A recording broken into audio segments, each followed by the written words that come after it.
So, good morning. I would like to read you a little from the Initiate's Way this morning with reference to, I don't know if you can see that properly, the Chariot from the Initiate's Way. So I'm just showing the image a little bit first so that you can see it before I go on to discuss it and talk about it.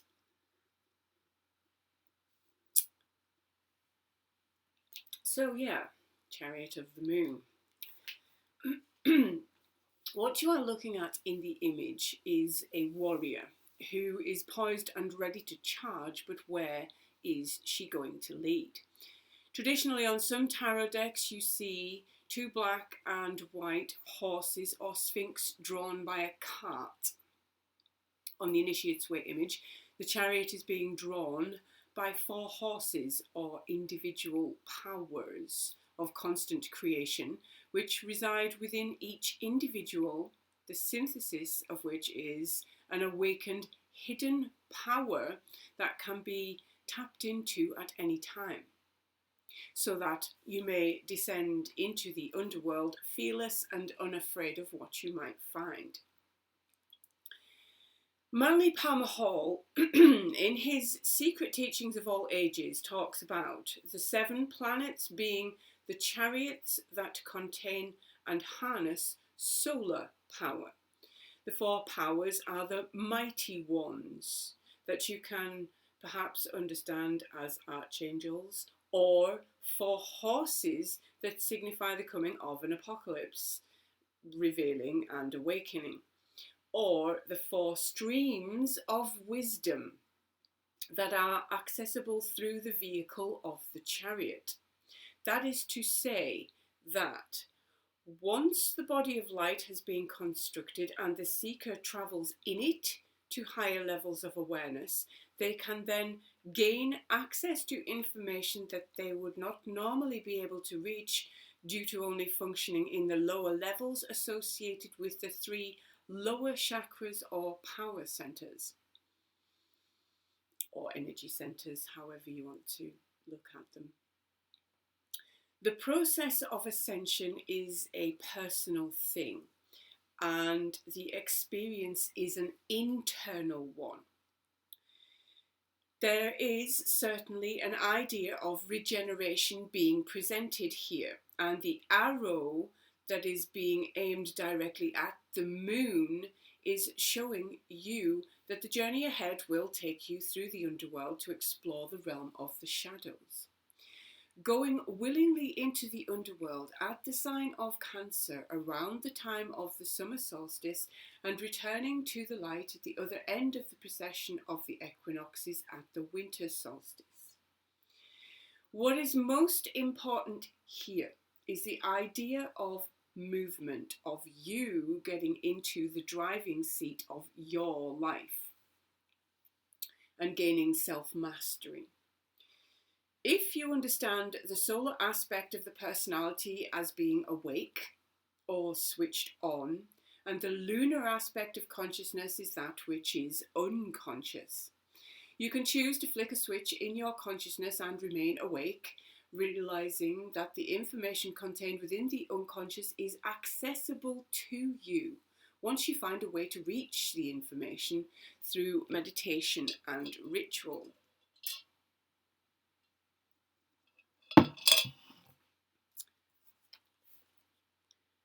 A chariot would have served many purposes in the past, one of which was a weapon or an instrument of war, and as an iconic representation of royal power or heroic symbolism.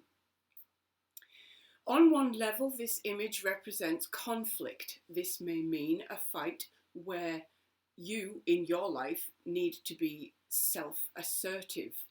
However, usually we find it is more likely suggestive of getting ourselves into a stronger position to be able to manifest successful outcomes to our problems. Think about self-control and use of your own willpower. The power of words, especially spoken word, are important concepts to consider here. Discovering your innate abilities, key skills, and being able to articulate your needs, wants, and desires to others in the form of words in an assertive but not a domineering way.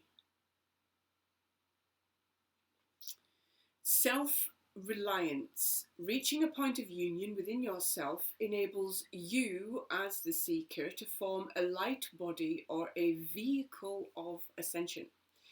You can then get into the spiritual realm and travel easily in and out of mystical states of awareness, where you can transmit and receive information.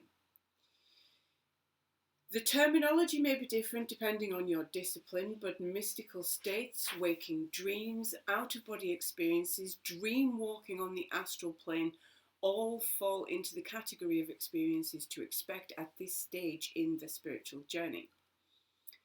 Once you begin to understand the different modes of awareness that you move through and have control over them to be able to switch them on and off at will, you are then gaining more understanding of the immense capacity for growth contained within your awareness as a human being, which in turn gives you more self-control. When you look into the deeper meaning of the split psyche suggested in the previous archetype of the lovers, you will find an integration of those opposing parts, resulting in a greater understanding of the higher levels of awareness.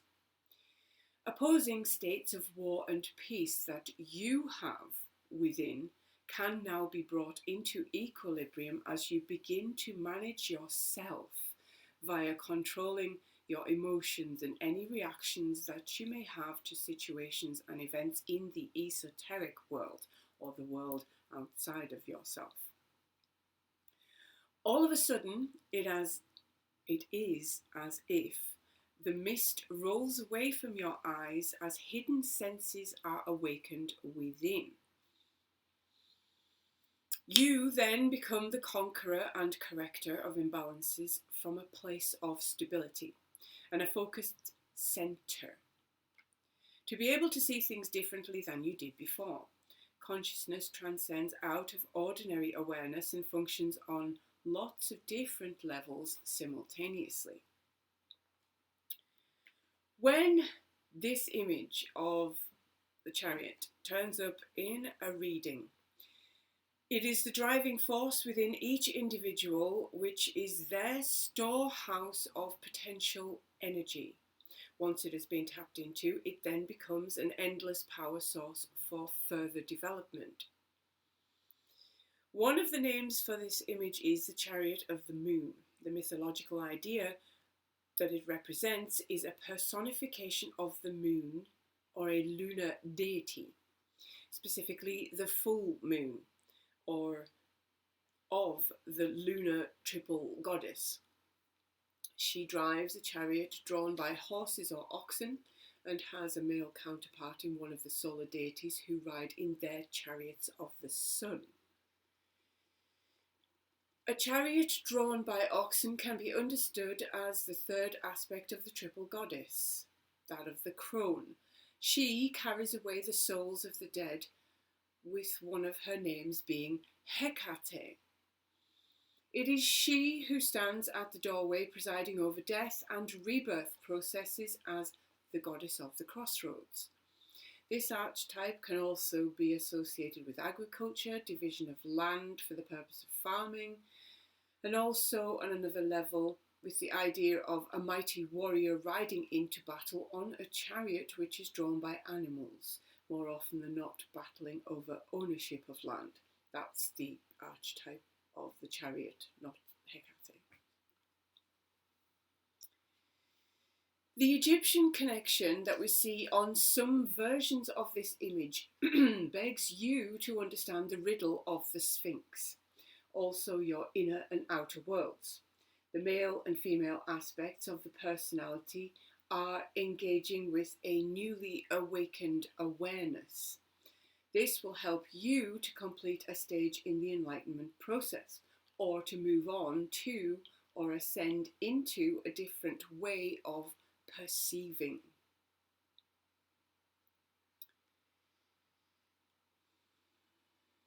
The black and white sphinxes on some of the images that you see in the tarot sit between the worlds of waking awareness and the realm of dreaming, meaning the dark and the light. Understanding the effect that hidden or subconscious content has on our waking awareness can bring about balance within the psyche.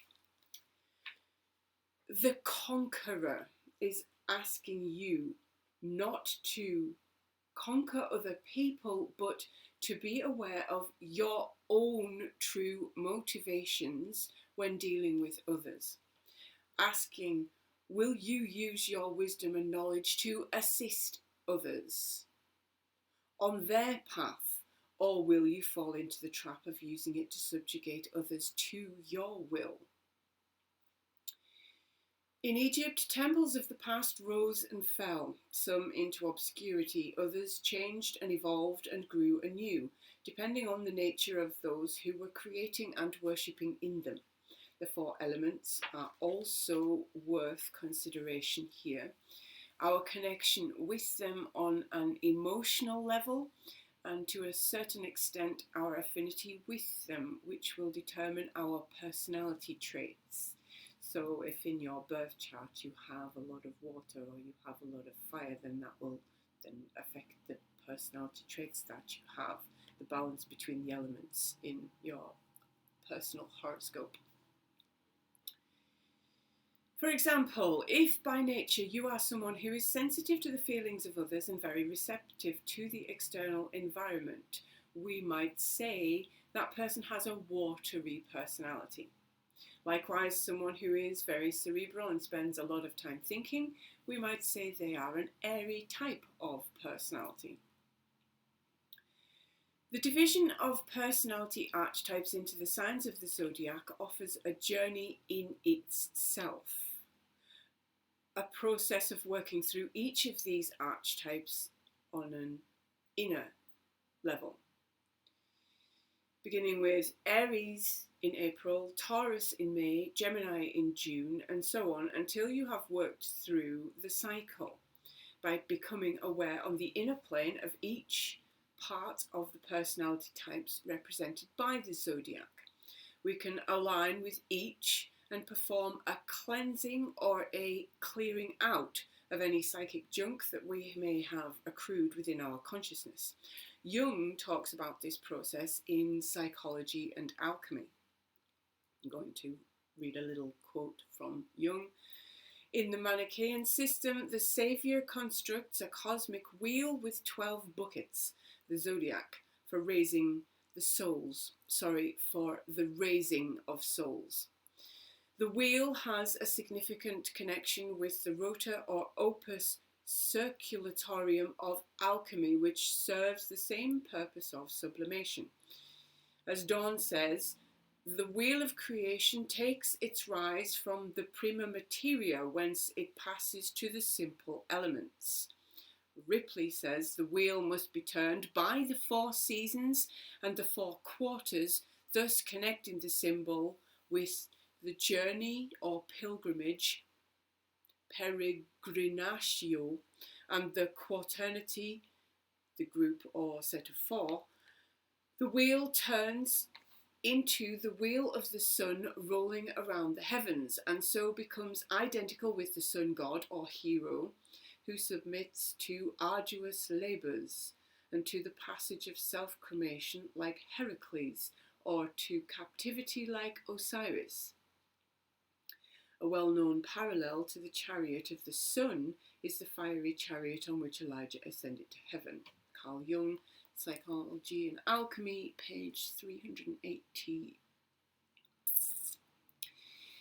This would suggest that in a year there is the potential for one full turning of a karmic wheel beginning in April and ending in March of the following year, with the awakening and aligning of each of the 12 zodiac signs in turn. then attuning to each particular archetype during meditation in a cyclical process, so that the cycle repeats like the journey of the sun and the moon during each precession of the equinox.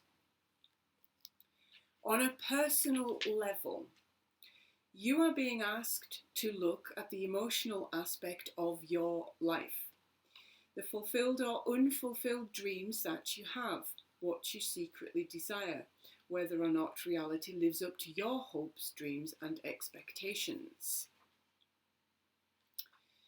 You are at a point in the journey of self-realization where you can understand your true nature by overcoming the false or projected persona, gaining insight into the laws of nature and your part within it.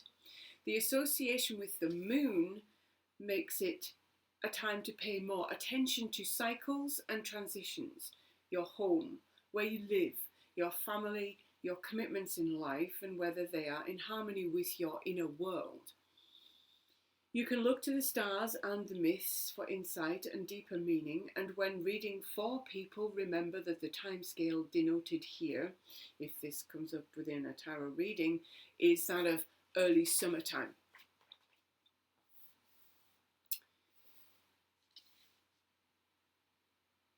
I think I'm going to leave that there, maybe for now.